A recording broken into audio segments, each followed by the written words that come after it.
बिस्मिल्लाहिर्रहमानिर्रहीम, अस्सलाम वालेकुम। आप देख रहे हैं स्पोर्ट्स फ्लिक्स पीएसएल स्पेशल। मैं हूं हमजा शफीक। ये रंगारंग तकरीब आपने पीएसएल सीजन 9 का मैदान सज गया वो देखिए। दिफाई चैंपियन लाहौर कलंदर की पहली ही आजमाइश में हाथ पैर जो है वो भूल गए थे। शादाब खान की शानदार कैप्टनसी और कैप्टन इनिंग्स की बदौलत इस्लामाबाद यूनाइटेड ने हंसते खेलते 2 विकेटों पर हदफ हासिल कर लिया और आज मेगा इवेंट में पहला डबल हेडर इस वक्त खेला जा रहा है, जिसमें पेशावर ज़ल्मी के कप्तान बाबर आजम की दावत पर कोयटा ग्लेडिएटर्स ने पहले खेलते हुए 5 विकेटों पर 206 रन बना दिए और 207 रन का ये हदफ है, जिसके ताकुब में इस वक्त पेशावर ज़ल्मी ने 129 रन बना लिए और उनके अभी 2 खिलाड़ी आउट हैं। पीएसएल से जुड़ी इन तमाम खबरों पर बात करेंगे। फॉर्मर कैप्टन सलमान भट्ट साहब हमारे साथ स्टूडियोज में मौजूद हैं। इसके साथ अहमद सईद साहब ने भी ज्वाइन किया। Welcome to both of you ji. बहुत शुक्रिया भट्ट साहब, कल रंगारंग तकरीब हुई, कमाल तकरीब की, बड़ा अच्छा जेस्चर गया, कमाल सब कुछ, ईच एंड एवरीथिंग परफेक्ट था।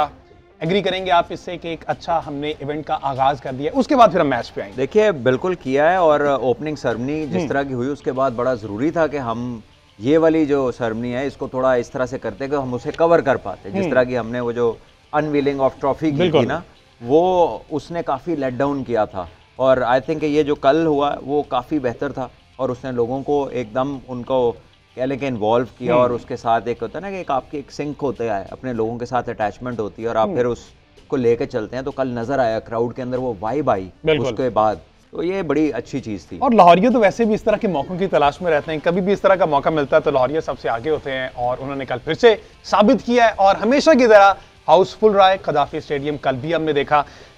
कल के मैच की अगर बात की जाए, लाहौर कलंदर वर्सेस इस्लामाबाद यूनाइटेड ने कुछ समझ ही नहीं आने दी लाहौर को। 195 रन बनाए लाहौर कलंदर्स ने, अच्छा स्टार्ट मिल गया। अब साहिबजादा फरहान की सूरत में, फ़खर जमान की सूरत में हमने देखा कि स्टार्ट में फ़खर जमान 13 रन पर आउट हो गए, लेकिन 57 रन की इनिंग्स जो साहिबजादा फरहान ने खेली है, उसके बाद पार्टनरशिप लगती गई। वेंदर दुस्सा ने बड़ा अच्छा परफॉर्म किया। लेकिन क्या हुआ कि लाहौर कलंदर 5वीं मरतबा ऐसा हुआ है पीएसएल सीजन में, 5वीं मरतबा ऐसा हुआ कि 190 प्लस रन करके भी लाहौर कलंदर डिफेंड नहीं कर पा रहा। आप क्या समझते हैं, जैसे कल 195 भी डिफेंड नहीं कर पाया, ये 5वीं दफा ऐसा हुआ 190 प्लस करके डिफेंड नहीं कर पा रहा? देखिए, सबसे पहली बात तो हमला ये है कि अगर आप 190 200 किसी भी सरफेस के ऊपर अगर आप डिफेंड नहीं कर सकते ना, तो you have something wrong in your bowling and fielding and your planning. बिल्कुल, क्योंकि ये किसी भी सरफेस पे बड़ा डिसेंट स्कोर है। बिल्कुल। और स्पेशली जब आप ये क्लेम करें कि हम पाकिस्तान की नहीं दुनिया की टॉप बॉलिंग हमारे पास है। बिल्कुल। और उसमें अब पता चलता है आपको कि मिडल के अंदर राशिद खान कितना बड़ा डिफरेंस थे और उनकी गैर मौजूदगी जो है वो काफ़ी बड़ा कह लें कि एक अपसेट है लाहौर के लिए, कि वो जो मिडल ऑफ द इनिंग्स में आके वो रन्स भी रोकते थे और विकेट्स भी लेते थे। बिल्कुल। ऐसे में ज़्यादा जिम्मेदारी आ जाती है हारिस रऊफ और शाहीन के ऊपर और जमान के ऊपर, क्योंकि 3 इंटरनेशनल बॉलर्स हैं, पाकिस्तान के लिए खेल रहे हैं, 2 तो कई सालों से खेल रहे हैं, तो फिर इनके ऊपर जिम्मेदारी है कि ये विकेट्स भी लें और इस मैच को निकालें। लेकिन कल की बॉलिंग उतनी शानदार नहीं थी जो आप इनसे रिलेट करते हैं, जो आप इनसे एक्सपेक्ट करते हैं। और उसके आइसिंग ऑन द केक ये था कि जो कैचेस निकले 2-3 वो भी उन्होंने नहीं, इंक्लूडिंग कैप्टन हिमसेल्फ, उनकी भी performance up to the mark नहीं। देखिए, शाहीन वो चीज़ नहीं लग रहे जो वो इंजरी से पहले थे, ना वो पेस आ रही है, ना वो बॉल को स्विंग मिल रहा है नए बॉल पे, जो उनकी स्ट्रेंथ है कि नया बॉल इन स्विंग होता है और वहाँ पे वो विकेट्स लेते हैं, कि कोई चीज़ उनकी नज़र नहीं आ रही पिछले काफ़ी अरसे से। तो अब ये मौका है उनके पास, न्यूजीलैंड के 5 मैचेस में वो चीज़ नहीं उनकी तरफ से देखने को मिली और यहाँ पर भी वैसा आगाज़ नहीं हुआ।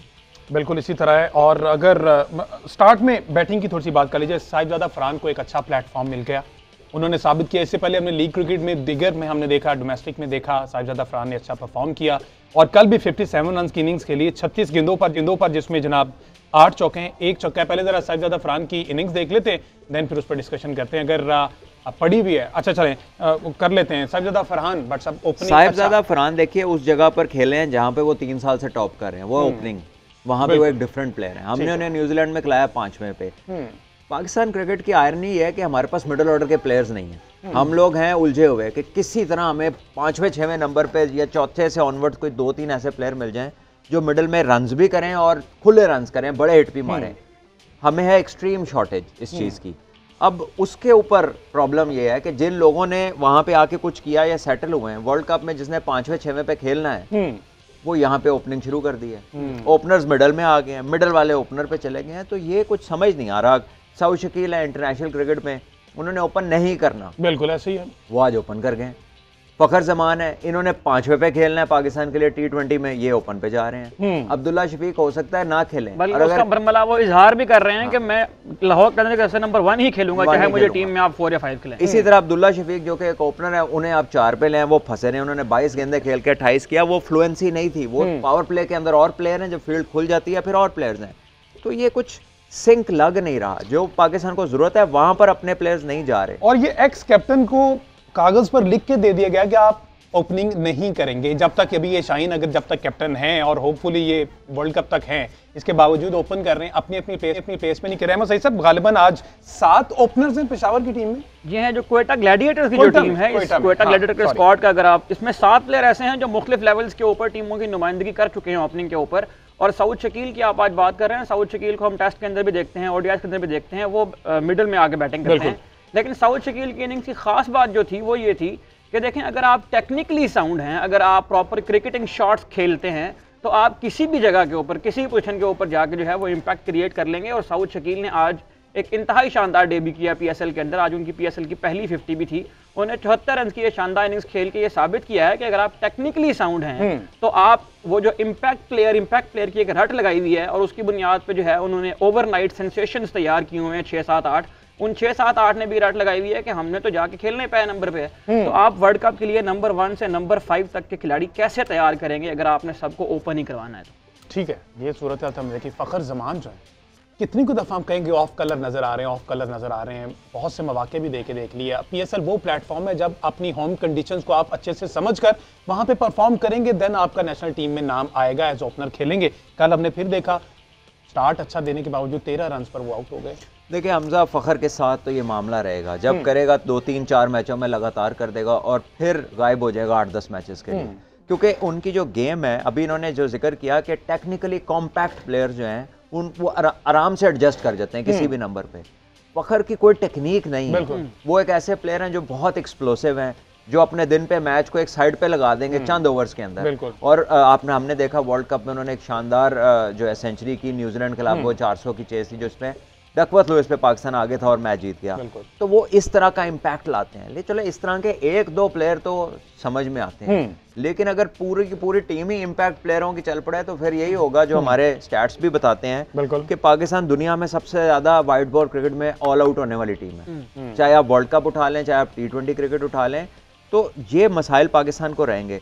और अगर आप अपनी लीग में वर्ल्ड कप से पहले अपने उन प्लेयर्स को जिनके नंबर्स आपको मालूम है कि इन्होंने कहाँ खेलना है, अगर आप इन्हें वहां नहीं कर रहे, तो फिर आप कहाँ जाके ये होमवर्क करेंगे? कौन से वो मैचेस होंगे जिसके अंदर आप इनसे वो एक्सपेक्टेशन लगाएंगे कि यार ये तैयारी कर रहा है वर्ल्ड कप की? यहाँ पे तो प्योरली ये अपने अपने रन्स और अपने अपने इंटरेस्ट के लिए। शाहीन अफरीदी ने किस नंबर पे खेलना है वर्ल्ड कप में?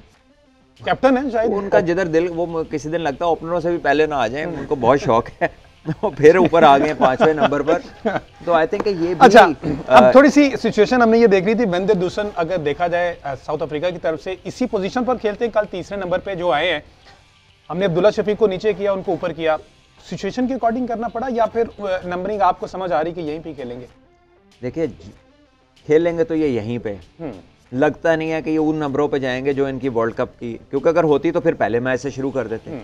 ये कोई मजाक तो नहीं है कि आप आज ओपन कर लिया, कल 5वें पे चले गए, परसों किसी और पे चले गए। इससे तो सारी टीम ही नहीं, आप खुद भी नहीं, और आपके इर्द गिर्द के बैट्समैन भी डिस्टर्ब होते हैं। उन्हें समझ ही नहीं आती कि आज हमने इससे पहले जाना है या इसके बाद जाना है। तो आई थिंक ये बड़ा क्लियर कट होना चाहिए था कि वर्ल्ड कप इतना नज़दीक है और आप उन रोल्स जो आपके वर्ल्ड कप की टीम में, आप उन रोल्स के ऊपर खेल ही नहीं रहे, आप प्रिपेयर कर ही नहीं रहे उस चीज़। कप्तान जी एक दफा फिर बड़ा शॉट, साबिक कप्तान जी बड़ा शॉट मारते हुए आउट हो गए। 68 रन पर अहमद सईद साहब आउट हुए। और अगर आज ये कितने रन बनाते हैं? 76 रन बाबर आजम अगर कंप्लीट कर लेते तो आज ये 10,000 रन मुकम्मल कर लेते। 8 रन शॉट रह गए हैं बाबर आजम अपने T20 करियर में 10,000 रन मुकम्मल करने में। इसमें इंटरनेशनल के भी शामिल हैं। इंटरनेशनल मैचेस में इन्होंने 109 मैचेस खेले हैं, जिसमें इन्होंने 3,698 रन बनाए हैं। तो बाकी के जो तमाम रन हैं वो सारे इनके T20 लीग्स के अंदर हैं। तो ओवरऑल T20 कैरियर में बाबर आजम को 10,000 रन मुकम्मल करने के लिए 8 रन की मजीद जरूरत है। अच्छा, वैसे इंटरनेशनली ये वाले काउंट तो नहीं होंगे जिस तरह से, बाकी तो टोटल तो 3,000 रन। ऑब्वियसली इंटरनेशनल का रिकॉर्ड डिफरेंट है, डोमेस्टिक लीग्स का रिकॉर्ड बिल्कुल, वो लीग क्रिकेट का रिकॉर्ड अपना एक अलग है, वो काउंट नहीं होता। गालिबन 83 50s इनकी 83rd इनकी T20 के है कि आज 50 थी, और उसमें भी ये दोनों मिला के हैं। जी हाँ, इंटरनेशनल और लीग्स के मिला के हैं। ठीक है, अच्छा जी, कल थोड़ी सी बात कर लीजिए जो बॉलिंग रही है। उबैद शाह का नाम भाट साहब हमने बड़ा सुना, अच्छा परफॉर्म भी किया अंडर 19 वर्ल्ड कप में हमने देखा। कल उनको एक ही ओवर दे के क्या इतना कॉन्फिडेंस शादाब को उन पर नहीं था कि अगर एक ओवर में 15 पड़ गए तो उनको मौका तो दिया जा सकता था? देखिए बिल्कुल दिया जा सकता, और यही वो तरीका है कि यंगस्टर को आपने ब्लेंड किस तरह करना है अंदर। देखिए आप उसको लेकर आए हैं, अगर आपने देखा पहले ओवर में 15 रन हो गए तो क्या हुआ, हाँ बिल्कुल, बाकियों को कितनी मार पड़ी है। तो आप जब इस तरह करते हैं तो आप एक बच्चे को क्या मैसेज दे रहे हैं? एक ऐसे प्लेयर को जो कि वर्ल्ड कप की टीम में जो है ना वो आया है और वो प्लेयर ऑफ द टूर्नामेंट की शॉर्ट लिस्ट में था 3 प्लेयर्स में, तो आई थिंक एक कॉन्फिडेंस आपको देना चाहिए आपके बड़े बड़े एक्सपीरियंस प्लेयर को। हारिस रऊफ को कल फिर 2.5 ओवर्स में तकरीबन 40 रन पड़े हुए थे। तो आपने जिन प्लेयर्स को इतना उनके लिए किया कि इमर्जिंग कैटेगरी क्रिएट कर दी कि ये लाजमी खेलें, तो फिर इस तरह तो ना करें ना। फिर अगर एक ओवर हो गया तो फिर उसको करवाएं। हारिस रऊफ पर तो स्पेसिफिकली हम आएंगे, यकीनी तौर पर उन पर एक अब बड़ी डिबेट बनती है, इस टाइम बनती है क्योंकि कैप्टन जो है वो उसे बड़ा ज्यादा बैक कर रहे हैं, जो कि करना चाहिए, टीम मेट है उनका, और इस तरह से अभी जो इन दिनों जिस सूरत-ए-हाल से वो गुजर रहे हैं। ओवरऑल अगर जो लाहौर कलंदर की 5 विकेटें गिरी हैं, अगर वो विकेटें दिखाएं जिसमें टाइमर मिल्स ने 2 खिलाड़ियों को आउट किया है और शादाब खान की भी विकेट जरा दिखाएं, उसके बाद फिर उस पर बात करते हैं। तो एंड पर जनाब कप्तान जी ने कुर्बानी दी, रन आउट हुए 2 रन के चक्कर में। अच्छा बट साहब, नसीम शाह ने 4 ओवर्स करवाए, 36 रन, एक खिलाड़ी उन्होंने आउट किया और इंपॉर्टेंट विकेट थी उन्होंने जो कि ली डेविड वीज़ा, जो कि कभी भी चल जाते हैं, और ये सिंगल हैंडेडली हमने देखा है लाहौर कलंदर के उन्होंने मैच जितवाए हुए हैं। नसीम शाह पे कंपेयर किया जाए शाहीन अफरीदी से, इंजरी के बाद कमबैक किए, उस तरह से फ्लो में नजर नहीं आए। नसीम शाह के साथ भी हमने कहीं ये जुल्म तो नहीं कर रहे कि इंजरी से वापस आए हैं, उनको ये मुसलसल मैचेस खिलाए जाएंगे, फिर हमें उनको वर्ल्ड कप के लिए लेके जाना है, तो आया उनके लिए ये ज़रूरी था कि चेक किया जा सके कि ये वापस उस फ्लो में आके हमजा ऐसा भी होता है कि प्लेयर जब इंजरी से वापस आता है तो जब वो स्टार्ट करता है तो उसे 4-5 मैच लगते हैं रिदम में आते हुए। अगर आपको याद हो कि कुछ अर्सा पहले जब बुमराह वापस आए इंजरी से तो पहले उन्हें आयरलैंड भेजा गया और उधर जाके उन्होंने जब बॉलिंग की वो बड़ी विद इन हिमसेल्फ थी, आराम आराम से उसको जब उन्हें ये लगा कि मैं बिल्कुल ठीक हूँ and ready to go at full throttle, तो उसके बाद उन्होंने फिर जोर लगाया। हमारा ये है कि शाहीन क्लियरली नज़र आ रहे हैं कि वो चीज़ नहीं है बड़े हिस्से से, और हमने ना उनको हम रेस्ट दे पा रहे हैं, ना हम कोई ऐसा उस कोर्स में है कि जिससे गुजर के वो ठीक हो जाएं। टेस्ट क्रिकेट भी उन्होंने बीच में खेली, बॉलिंग उन्होंने बुरी नहीं की, लेकिन वो जो पेस उनकी 140 प्लस वो उनकी बड़े अरसे से नहीं है, और वाइट बॉल में उनका नया बॉल अब उस तरह से स्विंग भी नहीं हो रहा, तो ये थोड़ा सा वरिंग साइन है, क्योंकि पाकिस्तान की तो स्ट्रेंथ ही है कि वो ऊपर से पावर प्ले के अंदर आपको 1 से 2 विकेट्स देते हैं और वहां पे दूसरी टीम कप्तान जी उसको कवर इस चीज से करते हैं कि मैं अब स्विंग पे फोकस कर रहा हूं, इसलिए पेस मेरे लिए उतनी मैटर नहीं करती। इस पर डिस्कस करना है जी, ब्रेक का टाइम हुआ है, ब्रेक के बाद वापस आते हैं, देन फिर हारिस रऊफ को डिस्कस करना है कि उनके साथ क्या हो रहा है। सेंट्रल कॉन्ट्रैक्ट जाने का इतना गम कि वो कल 3 ओवरों में 38 रन दे बैठे और कोई खिलाड़ी आउट नहीं। ब्रेक के बाद stay with us. Welcome back ji. PSL special transmission चल रही है, powered by Cadbury Dairy Milk, और कैडबरी डेयरी मिल्क ने क्या ग्रेट इनिशिएटिव लिया। वर्ल्ड कप से लेके अब तक पाकिस्तान में विमेन क्रिकेट को इंप्रूव करने का जो बेड़ा है वो कैडबरी डेयरी मिल्क ने उठा लिया है, और इस पीएसएल में उन्होंने कहा कि हर 100 रन के बाद खवातीन के लिए ग्रास रूट लेवल पर स्कॉलरशिप का ऐलान किया जाएगा। तो great initiative by Cadbury Dairy milk. तो दुआ करनी है कि ज्यादा से ज्यादा रन्स बने ताकि ज्यादा से ज्यादा विमेन क्रिकेट को बेहतरी के ट्रैक पर लाया जा सके।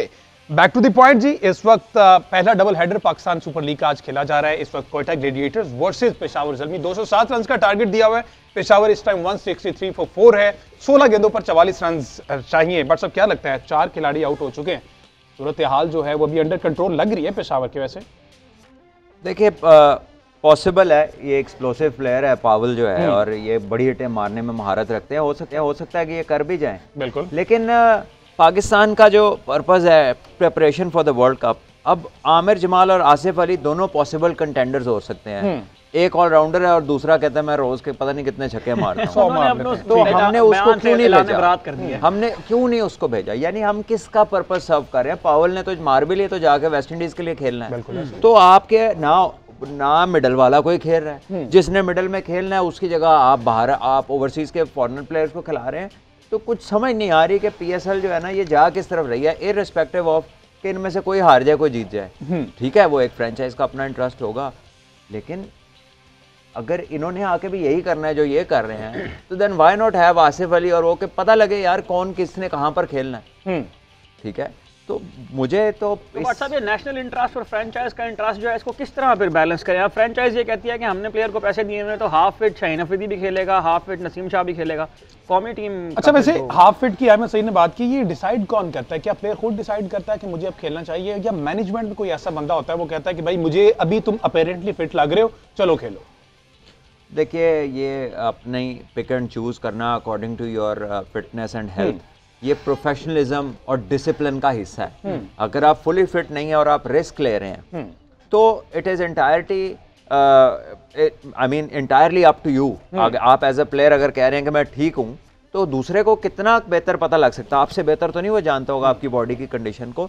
तो यहाँ पर प्लेयर्स ने प्रोफेशनल होना है, प्लेयर्स ने उनकी प्रायोरिटीज क्लियर होती हैं कि वो किस चीज़ के लिए तैयारी पकड़े हैं। बिल्कुल। तो अगर आप हर लीग के लिए तैयार हैं, आप देखें ना अभी रीस टॉपली को नहीं एनओसी दे रही, एक और सरे का प्लेयर था पीएसएल में, वो काउंटी सीजन कह रहे हैं खेलना तो हम नहीं एनओसी दे रहे। साउथ अफ्रीका के जो प्लेयर हैं इन्होंने जाके वापस अपना नेशनल T20 खेलना है, शमसी ने और वेंडर डूसन ने, उनको नहीं बाकी पीएसएल के एनओसी मिली, उन्होंने तो कोई बयान नहीं दिया, उनकी तरफ से तो कोई बात नहीं आई, उल्टा उन्होंने आपकी फ्रेंचाइजों को डेट बता दी कि हम यहाँ तक हैं।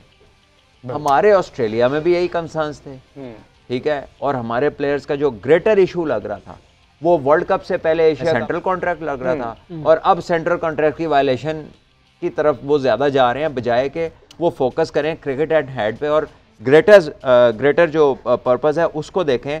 यानी कि कल भी शाहीन की एक स्टेटमेंट थी कि जो क्रिकेट बोर्ड ने डिसीजन लिया हारिस रऊफ का, उसकी टाइमिंग ठीक नहीं है। अच्छा, यानी ऐसा लगा कि जैसे कोई अदालत का डिसीजन आया और एक पॉलिटिकल पार्टी कह रही है कि इसकी टाइमिंग बड़ी जो है ना वो हमारे इलेक्शन के करीब आ गई और वो उसके इफेक्ट।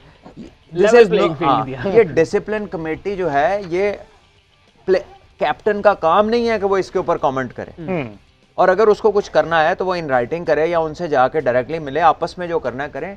पब्लिकली और मीडिया के अंदर अगर आप ये बातें करेंगे तो आप तो लोगों को प्ले अराउंड करने का मौका दे रहे हैं। बिल्कुल।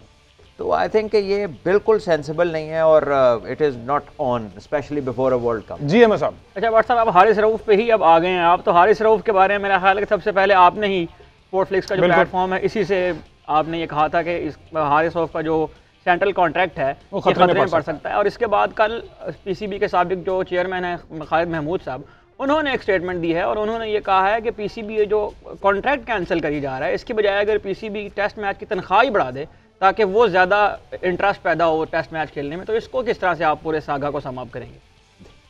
आप तनख्वाह बढ़ा दें। अच्छा। बड़ी अच्छी बात की है, बढ़ा दें, उसमें लोगों को आप चाह रहे हैं कि लोग उसकी तरफ आए। बात यह है टेस्ट मैच तो खेलो, आपके तो आपके मैच ही चाह रहे हैं। तो जब आपके मैच ही नहीं है कैलेंडर में तो कौन फारिग बैठने की तैयारी करेगा भाई? लोग तो उसकी तैयारी करेंगे ना जो काम मिल रहा है, जो काम ही नहीं हो रहा उसकी क्या तैयारी करेंगे? अगर आप इंडिया, साउथ अफ्रीका, ऑस्ट्रेलिया की मिसाल देते हैं, इंग्लैंड की मिसाल देते हैं, तो साल में मिनिमम 16 से 22 टेस्ट एक साल में वो खेलते हैं और उसकी उनकी फीस $25,000 है एक मैच की फीस, आप अंदाजा लगा लीजिए। और उनको एक कैटेगरी के कॉन्ट्रैक्ट्स मिलते हैं जो स्पेशलिस्ट रेड बॉल प्लेयर्स होते हैं, सबसे ज्यादा हाईली पेड होते हैं।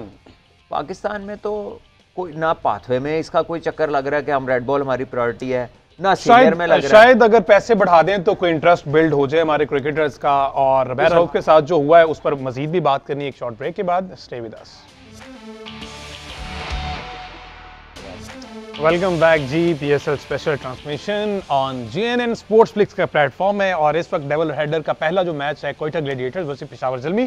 पेशावर ज़ल्मी तकरीबन हार के करीब है और इस वक्त 4 गेंदों पर 24 रन रह गए हैं। देखना ये कि ये 4 छक्के पॉसिबल होते हैं या नहीं, क्योंकि आसिफ अली अभी क्रीज पर मौजूद हैं। अच्छा बट साहब, अगेन बाबर आजम ने 50 की है, मैच फिर आ रहे हैं।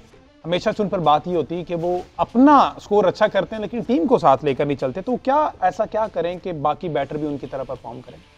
देखिए सिंपल सी बात है कि जो सो कॉल्ड इंटेंट वाले पावर हिटर्स और इम्पैक्ट प्लेयर्स हैं वो अपना काम करें। अब टॉम कोलर कैडमोर है 18 बॉलों में 18। अब जहां पर इसको भेजा है, ठीक है, वहां पर जरूरत थी कि रन्स का फ्लो रुकता ना, वो चलता रहता। आप कम से कम हारिस और आसिफ अली तक आप चांस लेते, उसके बाद आप स्टेबल बैट्समैन आपके आ जाते। बिल्कुल। इन्होंने क्या किया, बीच में 18 बॉलों में 18, बाद में ये डैन मोसली आए 11 गेंदों में 11। तो यार जब आपको 12 रन की एवरेज चाहिए, आप बॉल टू बॉल 29 बॉलों में 29 रन बने हैं ये दो बैट्समैनों के, तो 29 बॉलों में 29 आप बनाएंगे 12 की चेस में, तो आप तो मैच नहीं जीत सकते। बिल्कुल ऐसा ही है। और फिर इनका बैटिंग ऑर्डर भी कुछ समझ नहीं आया, यानी कि जो पावर हिटर्स हैं, आसिफ अली हो गए, आमिर जमाल हो गए, चले पाकिस्तान का एलिमेंट साइड पे रख दें क्योंकि उसको तो कोई ऑन ही नहीं ना कर रहा कि वर्ल्ड कप में किधर खेलना है। लेकिन आसिफ अली PSL में मशहूर इसी बात के लिए हैं कि वो बड़े छक्के लगा, लेकिन अब आप उसको अंदर ला के 4 बॉलों में 24 करो तो वो कितनी दफा होएगा। बिल्कुल बात बिल्कुल ठीक है। बिल्कुल इनकी जो प्लानिंग थी वो समझ से बाहर थी। और अच्छा बट साहब, जो क्वेटा ग्लैडिएटर है इसमें एक बहुत मैसिव तब्दीली आई, रायली रूसो जो है वो कप्तान बन गया। तो रायली रूसो की कप्तानी को किस तरह देख रहे हैं, बॉलिंग चेंजेस किस तरह से किया उन्होंने? देखिए बॉलिंग भी तब्दील हो गई है ना, जब आपके पास आमिर और वसीम खेल रहे हो तो फिर आपके लिए कप्तानी करना आसान हो जाती है ना, आपको आमिर को बताना नहीं पड़ता बॉलिंग किधर करनी है, तुम्हारी फील्ड ये है। कुछ बॉलर ऐसे हैं हारिस रऊफ की तरह, वो आप जो मर्जी कर लें, उसने एक बॉल इधर खानी है एक बॉल इधर खानी है, वो एक पक्की लाइन लेंथ नहीं है। हारिस का मैंने इसलिए कह दिया कि और भी इस तरह के लड़के हैं जो कि ज्यादा फर्स्ट क्लास क्रिकेट नहीं खेलते, उनको एक फील्ड पे बॉलिंग करना उनके लिए अजाब है। जो मंजे हुए बॉलर्स हैं उनके लिए एक जगह पे बॉल करना कोई इशू नहीं है। तो ये वो चीजें हैं जिन पे ये लैक करते हैं और फिर कप्तानी मुश्किल हो जाती है ऐसे प्लेयर्स की। और फिर कप्तानी पे बात आती है। बहरहाल जी 2 पे 18 जो कि पॉसिबल तो नहीं है। खैर पेशावर जल्मी अपना पहला मैच, आज दूसरा मैच बट साहब Multan Sultan versus Karachi Kings match है। कराची किंग्स में बहुत सी तब्दीलियां, सबसे पहले तो उनका कप्तान तब्दील हो गया, शान मसूद को कप्तान नेशनल टीम के लिए, वो रेड बॉल के कैप्टन है। कराची किंग्स ने उन्हें नॉमिनेट किया कप्तान के लिए इस दफा, बल्कि अनाउंस किया है। और मुल्तान सुल्तान मोहम्मद रिजवान अच्छा टीम को लेकर चल रहे हैं स्टार्ट में। ऑन पेपर क्या समझ रहे अभी जो टीम सेलेक्ट हुई है दोनों, तगड़ी कौन सी दिखाई दे रही है? आई थिंक कि मुल्तान को 1-2 सेटबैक्स ज़रूर हुए हैं उनके फॉरेन प्लेयर्स की सूरत में, और अब उनको रीएडजस्टमेंट में जाना है। मुल्तान को वो चीज़ कवर करनी है, जबकि कराची जो है न्यू लुक है। ऑब्वियसली कैप्टन जो है उनके शान मसूद आए हैं। Shan had a good stent as captain with Multan, decent performances थी उनकी। कैरन पॉलार्ड एक बड़े सीजन्ड और मतलब जीत पे जीत ट्रॉफियां उनके पास है, चाहे वो IPL की हो तो चाहे वो अभी IL T20 का फाइनल भी रात को वो जीते हैं। सो एक विनिंग हैबिचुअल विनर्स जो है ना वो टीम में जब होते हैं ना तो टीम को मैनेज करना आसान होता है। इसी तरह जेम्स विंस आए हैं, हसन अली हैं, अरफात मिनास एक अच्छी इंक्लूजन है, अनवर अली हैं, मीर हमजा ने डिसेंट बॉलिंग की लास्ट टाइम भी, शोएब मलिक का एक्सपीरियंस है, शमसी मिडिल में है। सो टीम ऑन पेपर बड़ी शानदार लग रही। अब देखना है कि इनमें से अवेलेबल कौन पिछली दफा तो इनके ऑन पेपर को गूगल करना पड़ता था कि इन्होंने कौन सा प्लेयर रख लिया। अब देखना ये कि इनमें अवेलेबल कौन कौन से हैं, क्योंकि बहुत से प्लेयर्स ऐसे हैं जिनकी अपनी कोई कमिटमेंट्स भी हैं, वो पार्शली अवेलेबल हैं। मुल्तान सुल्तान में हमने देखा कि बहुत से नए चेहरे इसमें ऐड हुए हैं। अगर कराची किंग्स में बट साहब हसन अली की वापसी हुई है, आप समझते हैं कि हसन अली और अनवर अली अगर ये दोनों एक साथ खेलते हैं, अनवर अली ने भी डोमेस्टिक क्रिकेट खेली है, अच्छा परफॉर्म किया, आप तो खासी नज़र रखी हुई थी इन पर? देखिए अनवर अली एक फाइटर हैं और बहुत ही आउटस्टैंडिंग क्रिकेटर है, चाहे वो आखिर में तेज़ रन्स करने हो, बॉलिंग भी यूज़फुल करते हैं, और फील्डर बहुत आउटस्टैंडिंग है। तो ये किसी भी T20 साइड के अंदर एक इस तरह का जो प्लेयर होता है बहुत वैल्यूबल होता है। ठीक है। सो आई थिंक वो एक गुड न्यूज़ है। इनका प्रॉब्लम यह मुल्तान का एहसानुल्लाह जिस पे ये स्पीड पे रिलाई कर रहे थे, उनको PCB ने कह दिया कि भाई आप फिट नहीं है, आप ये टूर्नामेंट नहीं खेल सकते। सो ही इज़ नॉट देयर।